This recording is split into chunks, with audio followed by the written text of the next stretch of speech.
Ако не знаеш как да направиш това, изгледай видеото до край. Първо ни трябва видео, след което правим снимка в началото на видеото и я разделяме на две.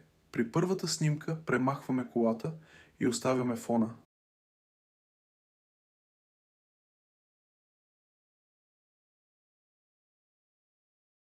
А втората я качваме над първата и правим точно обратното.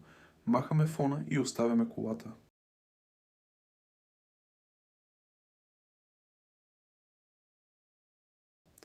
След което в края поставяме един keyframe, като добавяме към него и опцията Blend. После поставяме втори keyframe някъде по средата и там намаляваме размера на снимката на 35%, а накрая последния keyframe го слагаме в началото и намаляваме размера на 20% и прозрачността на 0.